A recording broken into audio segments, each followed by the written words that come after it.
सुनो आकाश, तुम्हारी दोनों बहनें मेघा और निधि घर आ रही है महीने भर के लिए, बच्चों समेत। अपनी पत्नी से कह देना उनके आने पर हर बार की तरह मुंह बनाकर ना रहे, बीमार होने का नाटक ना करे। उसे तो मेरी बेटियां चुभती हैं। ससुराल वालों को देखकर तुम्हारी पत्नी का मुंह सूजा रहता है, वहीं दूसरी तरफ उसके मायके से कोई आ जाए तो उसके चेहरे पर हीरे सी चमक आ जाती है।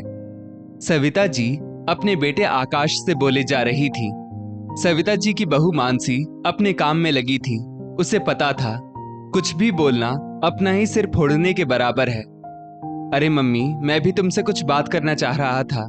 कल ही मानसी कह रही थी उसे भी कुछ दिनों के लिए अपने मायके जाना है। अब तुम बताओ उसकी कब की जाने की टिकट करवाऊं?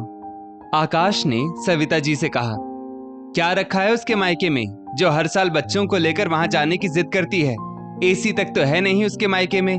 यहाँ तो आराम से ऐशो आराम में जिंदगी कट रही है उसकी। आखिर क्या कमी है उसे यहाँ जो मायके जाने की रट लगाती है? माँ बेटे की बातें मानसी के कानों तक पड़ी। वो कहना चाहती थी, पूरे साल में बहू व पत्नी बनकर अपने सारे कर्तव्य निभाती हूँ, बस गर्मी की छुट्टी में मायके जाकर बेटी बनना चाहती हूँ। सबकी पसंद का खाना तो दिन में तीनों पहर बनाती हूँ, पर माँ के हाथों का स्वाद चखना चाहती हूँ। खुलकर हंसे जमाना बीत गया, अब बिना रोक टोक खिलखिलाना चाहती हूँ। मायके आई पुरानी सहेलियों के साथ खुलकर हंसना चाहती हूँ। भाई भाभी के साथ दिल की बातें करना चाहती हूँ। नाना नानी भी तो बच्चों को लाड़ लड़ाना चाहते हैं। खैर, विचारों को विराम देते हुए मानसी ने अपना सारा फोकस खाना बनाने में लगा दिया। मानसी, 2 ग्लास लस्सी बना देना, फिर मशीन में जो कपड़े धुल चुके हैं उन्हें छत पर जाकर सुखा देना। उसके बाद आमरस बनाकर रोटियां सेक देना, फिर मेरी और तुम्हारे पापा जी की थाली परोस देना। सविता जी की आवाज आई। दोनों ननदों के आने का समाचार सुनकर घबराहट के कारण मानसी के हाथ पैर फूलने लगे। सिर में अचानक से दर्द होने लगा, पर इस बार उसने हिम्मत करके अपनी बात सासू मां के सामने रख दी। मम्मी जी, दोनों दीदी बच्चों समेत आ रही हैं। ये तो खुशी की बात है, पर इस बार हम खाना बनाने के लिए कुक रख ले तो अच्छा रहेगा, या कोई घरेलू सहायिका मदद के लिए मिल जाए जो सब्जी काट दे, आटा लगा दे, घर के छोटे मोटे काम कर दे, जिससे मेरी मदद हो जाएगी, ताकि मैं भी खुले दिल के साथ अपनी ननदों का खुशी खुशी स्वागत कर सकूं। मेरे ऊपर ननदों के आने पर काफी अतिरिक्त जिम्मेदारी आ जाती है। कोई मेरा हाथ भी नहीं बटाता, क्योंकि रसोई के अलावा भी कई काम होते हैं। मैं थक जाती हूँ। कभी कभी तो ज्यादा काम की वजह से मुझे बुखार भी आ जाता है और घर में इसी बात से क्लेश हो जाता है। लेकिन इस बार ऐसा नहीं होगा। या तो आप लोग काम में मेरी मदद करेंगे या फिर कुक का इंतजाम करेंगे।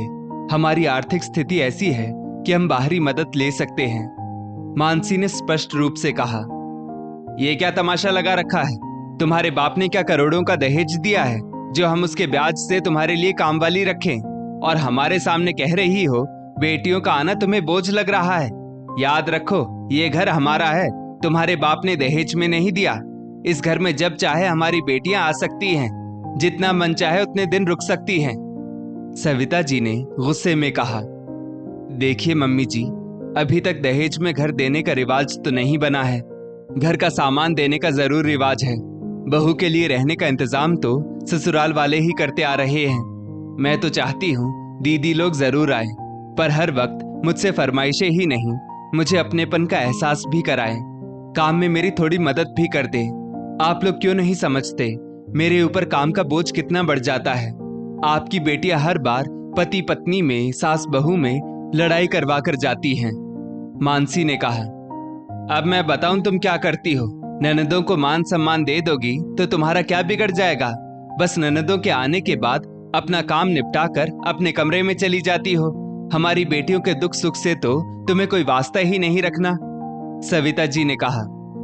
मम्मी जी, मैं अकेले सब काम करके थक जाती हूँ, मदद तो कोई कराता नहीं, और मेरे द्वारा कहीं किसी भी बात को पकड़कर उसका मुद्दा बना दिया जाता है और फिर उस मुद्दे को रबर की तरह खींचा जाता है, इसलिए मैं चुप रहती हूँ। इतना बोलकर मानसी अपने कमरे में चली गई।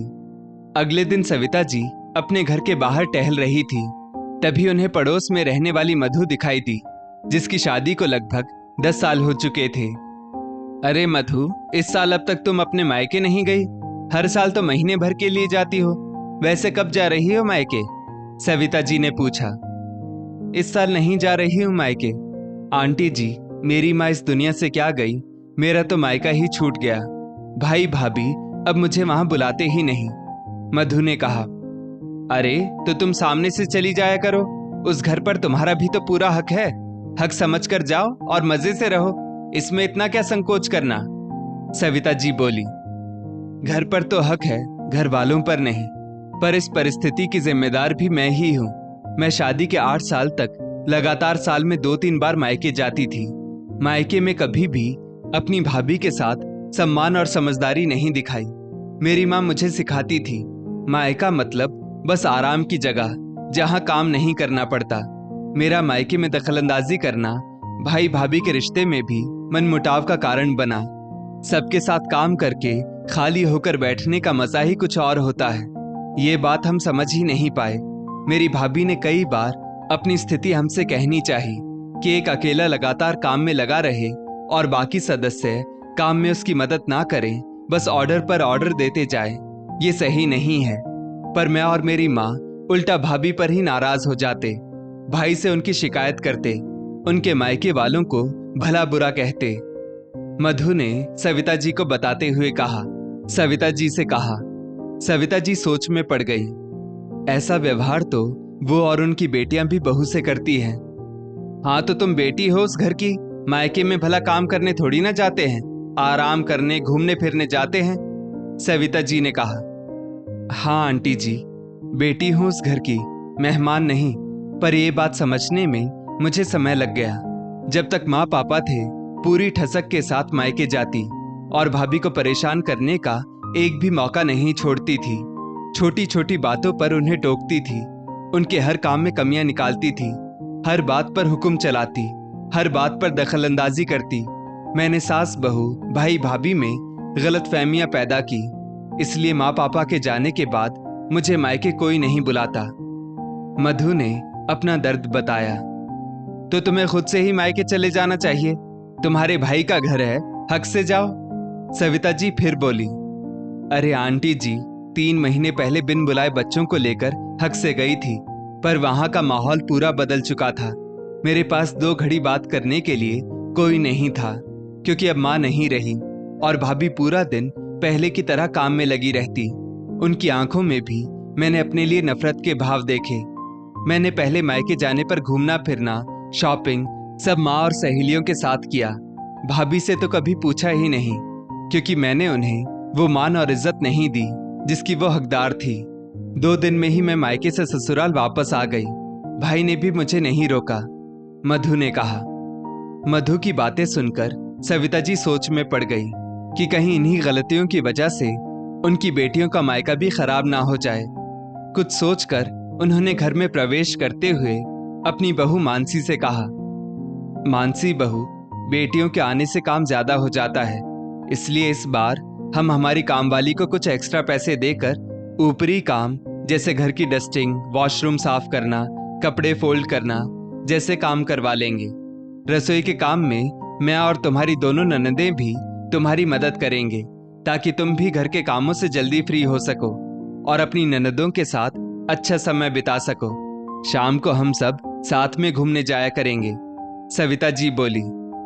इस बार मानसी अपनी ननदों के आने से बहुत खुश हुई।